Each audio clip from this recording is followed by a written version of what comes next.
പല സെലിബ്രിറ്റികളും മഹാന്മാരും വലിയ ബിസിനസ്സുകാരുമൊക്കെ എത്ര ഉയരങ്ങളെത്തിയാലും പണമുണ്ടെങ്കിലും പ്രശസ്തി ഉണ്ടെങ്കിലും വീണ്ടും വീണ്ടും അതെല്ലാം വർദ്ധിപ്പിക്കാൻ ശ്രമിക്കുന്നവരാണ്.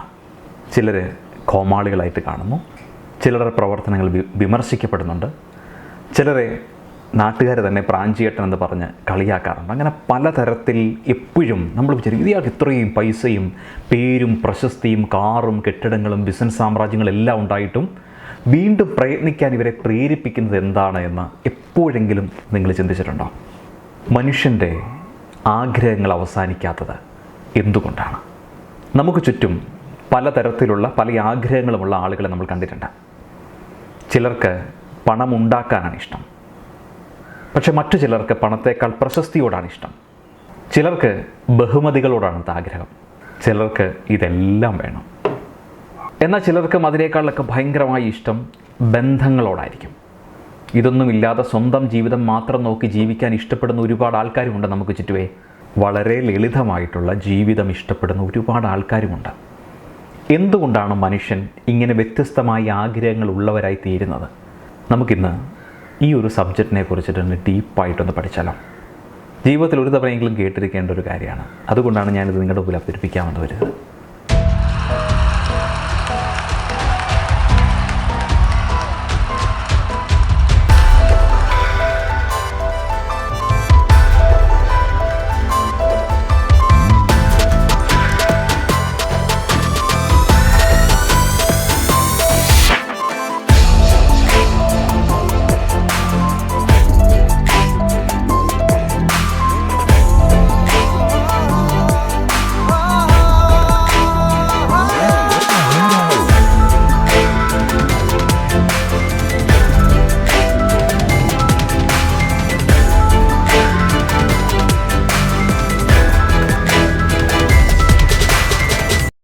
ഈ ഭൂമിയിലെ ഓരോരുത്തർക്കും അവരവരുടേതായ ആഗ്രഹങ്ങളും ആവശ്യങ്ങളുമാണുള്ളത്.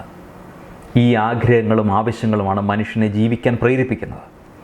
അതായത് ഒരു മനുഷ്യൻ്റെ നീഡാണ് അയാളുടെ ഏറ്റവും പ്രധാനപ്പെട്ട മോട്ടിവേഷൻ എന്ന് പറയുന്നത്. സൈക്കോളജിസ്റ്റും ശാസ്ത്രജ്ഞനുമായിട്ടുള്ള എബ്രഹാം മോസ്ലോ ഒരിക്കലൊരു വ്യക്തിയുടെ അടിസ്ഥാന ആവശ്യങ്ങൾ തിരിച്ചറിയാനായിട്ട് തീരുമാനിക്കുന്നു.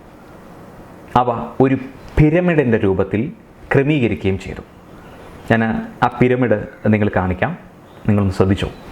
ഇന്ന് ഈ പിരമിഡുമായി ബന്ധപ്പെട്ടാണ്, ആ പിരമിഡിലേക്ക് നിങ്ങൾ ശ്രദ്ധിക്കുമ്പോഴാണ് നിങ്ങൾ കൂടുതൽ മനസ്സിലാക്കുക. എന്നാൽ പിരമിഡും ശ്രദ്ധിച്ചോണം, എൻ്റെ വാക്കുകളും കേട്ടോണം. ഈ പിരമിഡാണ് പിന്നീട് മോട്ടിവേഷൻ തിയറിയിൽ ഏറ്റവും പ്രാധാന്യമർഹിക്കുന്ന സിദ്ധാന്തങ്ങളിലൊന്നായിട്ട് എബ്രഹാം മോസ്ലോയുടെ എ നീഡ് ഹൈലാർക്കി തിയറി ആയിട്ടങ്ങ് മാറിയത്. ഇതിൽ അദ്ദേഹം പറയുന്നത് ഒരു മനുഷ്യന് പ്രധാനമായി 5 തരം ആവശ്യങ്ങളാണ് ഉള്ളത് എന്നാണ്. മാത്രമല്ല ആ ആഗ്രഹങ്ങളെല്ലാം തന്നെ ഒരു പ്രത്യേക ഹൈലാർക്കി അനുസരിച്ചാണ് മനുഷ്യൻ സഫലമാക്കുന്നത്. മനുഷ്യൻ ഏറ്റവും പ്രൈമറിയായി നിറവേറാൻ ആഗ്രഹിക്കുന്നത് അയാളുടെ ഫിസിയോളജിക്കൽ നീഡ്സ് ആണെന്നാണ് അദ്ദേഹം പറയുന്നത്.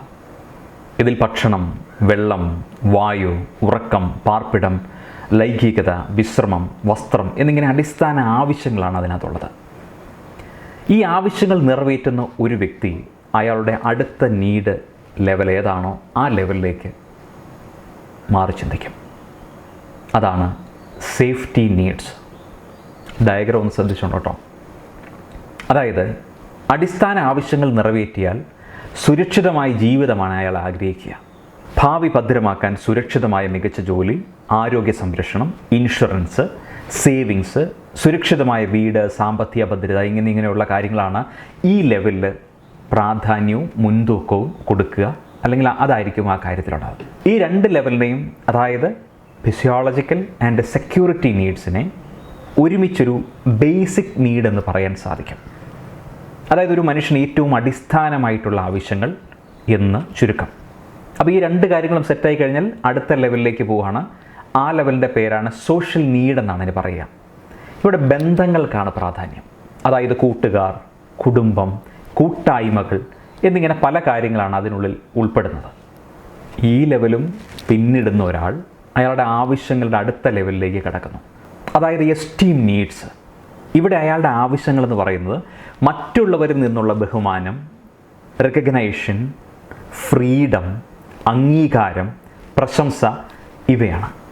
ഈ 2 ലെവലിനെയും social needs and self esteem need ഒരു ഫിസിയോളജിക്കൽ നീഡായിട്ട് തന്നെയാണ് മാസ്ലോ ക്ലാസിഫൈ ചെയ്തിരിക്കുന്നത്. കാരണം ഇതെല്ലാം ഒരു വ്യക്തിക്ക് മാനസികമായി ആവശ്യമുള്ള കാര്യങ്ങൾ തന്നെയാണ്. അത് കഴിയുമ്പോൾ അയാൾ ഏറ്റവും ഹയസ്റ്റ് ലെവലിലേക്ക്, അതായത് സെൽഫ് അക്നോളജ്മെൻറ്റിലേക്ക് അയാൾ എത്തിപ്പെടുന്നു. അതായത് ആ വ്യക്തിക്ക് എത്താൻ കഴിയുന്നതിൻ്റെ പരമാവധി ഉയരങ്ങൾ കീഴടക്കുക, വിജയങ്ങൾ കൈവരിക്കുക. ചിലർക്ക് ആത്മീയതയോടാണ് ഏറ്റവും ശ്രേഷ്ഠമായ കാര്യം. ശ്രീബുദ്ധന് എൻലൈറ്റ്മെൻറ്റ് കിട്ടിയതൊക്കെ പോലെ ചിലർ ലോകമറിയുന്ന, ആദരിക്കുന്ന, പ്രസക്തിയുള്ള വ്യക്തികളായി മാറാനായിട്ടാണ് അവർ കാത്തിരിക്കുന്നത്, അല്ലെങ്കിൽ അതിനു വേണ്ടിയിട്ടാണ് അവർ ശ്രമം നടത്തിക്കൊണ്ടിരിക്കുന്നത്. ചിലർക്ക് ലോകത്തിലെ ഏറ്റവും ധനികനാകുക എന്നതായിരിക്കും, അല്ലെങ്കിൽ ലോകത്തിലെ ഏറ്റവും മികച്ച പുരസ്കാരങ്ങൾ നേടുക എന്നതായിരിക്കും. അങ്ങനെ ഒരാൾക്ക് അയാളുടെ ഏറ്റവും മികച്ച ഒരു വേർഷനായി മാറാനുള്ള ആഗ്രഹമാണ് സെൽഫ് അക്നോളജ്മെൻ്റ് എന്നുകൊണ്ട് ഉദ്ദേശിക്കുന്നത്. ഇതിലും കൂടുതലായി ഒരു വ്യക്തിക്ക് ആഗ്രഹിക്കാൻ സാധിക്കില്ല. അതുകൊണ്ട് സെൽഫ് അക്നോളജ്മെൻറ്റ് ലെവലിലേക്ക് എത്താനാണ് പലരും തിടുക്കത്തിൽ ഓടിക്കൊണ്ടിരിക്കുന്നതും ശ്രമങ്ങൾ നടത്തിക്കൊണ്ടിരിക്കുന്നതും. ഈ കൂട്ടർ സെൽഫ് എസ്റ്റീം എന്ന് പറയുന്ന ആ ഒരു സ്റ്റേജൊക്കെ കടന്ന് മുന്നോട്ട് പോയിട്ടുണ്ടാവും. എന്നാൽ സെൽഫ് അക്നോളജ്മെൻറ്റ് നേടിയിട്ടുണ്ടാവണമെന്ന് നിർബന്ധമൊന്നുമില്ല. അവിടെ വിവാദങ്ങളും എതിർപ്പുകളും അപഖ്യാതികളും ഒക്കെ സർവ്വസാധാരണമാണ് അത്തരം ആളുകൾക്ക്. മറ്റൊരു വ്യക്തിയെ സംബന്ധിച്ചോളം അയാൾ എല്ലാം നേടിയ വ്യക്തിയായിരിക്കും, പക്ഷേ യഥാർത്ഥത്തിൽ അയാൾ ആഗ്രഹിക്കുന്നത് സെൽഫ് അക്നോളജ്മെൻ്റ് ആയിരിക്കും. അത് നേടുന്നതോടുകൂടി ആഗ്രഹങ്ങൾ ഇല്ലാതാകും. പൊതുവെ ഇത് വളരെ റെയറായി മാത്രം കണ്ടുവരുന്നൊരു നേട്ടമാണ്. കാരണം ഈ ഭൂമിയിലെ എല്ലാവരും തന്നെ അവരവരുടെ സെൽഫ് അക്നോളജ്മെൻറ്റിന് വേണ്ടിയിട്ട് പരിശ്രമിച്ചു കൊണ്ടിരിക്കുന്നവരാണ്. അതുകൊണ്ടാണ് എല്ലാം നേടിയെന്ന് നമ്മൾ കരുതുന്ന പലരും അവരുടെ ആഗ്രഹങ്ങൾ അവസാനിക്കാതെ എന്തിനോ വേണ്ടി വീണ്ടും വീണ്ടും എഫേർട്ട് ഇട്ടുകൊണ്ട് ഇങ്ങനെ യാത്ര ചെയ്തുകൊണ്ടിരിക്കുന്നു, കൂടുതൽ പരിശ്രമിച്ചു കൊണ്ടിരിക്കുന്നു. അതുകൊണ്ട് തന്നെ മാസ്ലോ ഈ നീഡിനെ ഗ്രോത്ത് നീഡ് എന്നാണ് വിശേഷിപ്പിച്ചത്. മറ്റാവശ്യങ്ങളിൽ നിന്നും ഇതിനെ വേർതിരിച്ച് നിർത്തിയതും അതുകൊണ്ട് തന്നെയാണ്. കാരണം ബാക്കിയുള്ള എല്ലാ നീഡ്സും ഡെഫിഷ്യൻസി നീഡ്സാണ്. കാരണം ഫിസിയോളജിക്കൽ നീഡ്സ് ആണെങ്കിലും, സെക്യൂരിറ്റി നീഡ്സ് ആണെങ്കിലും, സോഷ്യൽ ആൻഡ് എസ്റ്റീം നീഡ്സ് ആണെങ്കിലും അവയൊന്നും സാറ്റിസ്ഫൈ ചെയ്യാൻ കഴിഞ്ഞില്ലെങ്കിൽ ഒരാൾക്ക് പല ബുദ്ധിമുട്ടുകളും ജീവിതത്തിൽ അനുഭവിക്കേണ്ടി വരും. അത് ചിലപ്പോൾ പട്ടിണിയാകാം, ആരോഗ്യ പ്രശ്നങ്ങളാകാം, സാമ്പത്തിക പ്രശ്നങ്ങളാകാം, അല്ലെങ്കിൽ ബന്ധങ്ങളുടെയും പ്രശ്നങ്ങളുടെയും ഒറ്റപ്പെടലുകളുടെയും ഒക്കെ മാനസിക പ്രശ്നങ്ങളാകാം.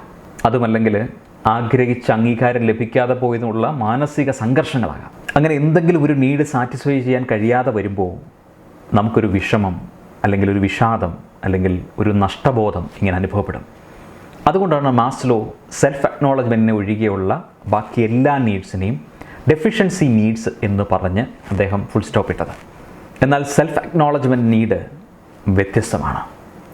ആഗ്രഹങ്ങൾക്ക് വേണ്ടി പ്രയത്നിച്ചുകൊണ്ടിരിക്കുമെങ്കിലും അത് നേടാത്തത് കൊണ്ട് ഒരാൾക്കും നിരാശ തോന്നില്ല.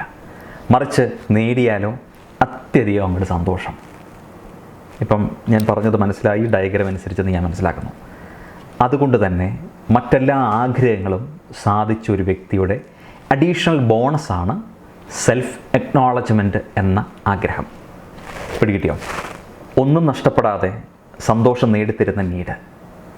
മാസ്ലോയുടെ തിയറി പ്രകാരം ഒരാൾക്ക് ആദ്യത്തെ ലെവൽ ആഗ്രഹിച്ചാൽ അത് സാധിച്ചാൽ മാത്രമേ അടുത്ത ആഗ്രഹത്തിലേക്ക് പോകാൻ സാധിക്കുകയുള്ളൂ. പക്ഷേ പ്രാക്ടിക്കലായിട്ട് ചിന്തിക്കുമ്പോൾ അതിനകത്ത് തെറ്റുണ്ട്. കാരണം ബേസിക് നീഡായ വീടും ജോലിയും ഭക്ഷണവും ഒന്നുമില്ലെങ്കിലും തൻ്റെ കല ശ്രദ്ധിക്കണം എന്ന് ആഗ്രഹിക്കുന്ന പല കലാകാരന്മാരുണ്ട്. അവരുടെ പ്രയോറിറ്റി ഭക്ഷണമോ താമസമോ ഒന്നുമല്ല, ലോകം അവർക്ക് നൽകുന്ന അംഗീകാരമാണ്, സെൽഫ് എസ്റ്റീം. അതുപോലെ ബേസിക് നീഡ്സിനേക്കാൾ സോഷ്യൽ നീഡ്സായ കുടുംബവും ബന്ധങ്ങളും കൂട്ടുകാരും ഒക്കെ പ്രാധാന്യം നൽകുന്ന ഒരുപാട് ആൾക്കാരുണ്ട്. അവരുടെ പ്രയോറിറ്റീസ് എന്ന് പറയുന്നത് സോഷ്യൽ നീഡ്സാണ്. പട്ടിണി കിടക്കുന്ന ഒരാൾ ബന്ധങ്ങൾക്ക് വില നൽകുന്നത് കൊണ്ടാണ് അയാളുടെ ഭക്ഷണം കൂടെയുള്ള കുടുംബത്തിന് വേണ്ടി മാറ്റിവെക്കാൻ അയാൾ തയ്യാറാകുന്നത്. അപ്പോൾ അയാളുടെ പ്രൈമറി നീഡ് എന്നത് കുടുംബമാണ്. അതുകൊണ്ട് തന്നെ എപ്പോഴും ബേസിക് നീഡ് സാറ്റിസ്ഫൈ ചെയ്താൽ മാത്രമേ അയാളുടെ ഹയർ ലെവൽ നീഡും സാറ്റിസ്ഫൈ ചെയ്യാൻ സാധിക്കുകയുള്ളൂ എന്ന് പറയുന്നത് പൂർണ്ണമായും ശരിയല്ല എന്ന് പറയുന്നത്. എന്നാൽ പൊതുവെ ഇങ്ങനെയാണ് ആഗ്രഹങ്ങളെ ഒരു ഹൈലാർക്കി അനുസരിച്ചിട്ട് സെറ്റ് ചെയ്തിരിക്കുന്നത്. പ്രമുഖരായ, പ്രശസ്തരായ, ധനികരായ പലരും, പല മഹാന്മാരും അവരുടെ പ്രയത്നം അവസാനിപ്പിക്കാത്തത് എന്തുകൊണ്ടാണ് എന്ന് നിങ്ങൾക്കിപ്പോൾ മനസ്സിലായില്ലേ? അവർ തങ്ങളുടെ സെൽഫ് അക്നോളജ്മെൻറ്റിന് വേണ്ടിയുള്ള ശ്രമത്തിലാണ്. ആഗ്രഹങ്ങൾ അവസാനിച്ചാൽ പിന്നെ മനുഷ്യനില്ലല്ലോ. അതുകൊണ്ട് ആഗ്രഹിച്ചു കൊണ്ടേയിരിക്കുക. ആഗ്രഹങ്ങൾ അവസാനിക്കും വരെ ഓടിക്കൊണ്ടേയിരിക്കുക. Have a great day. Thank you. By.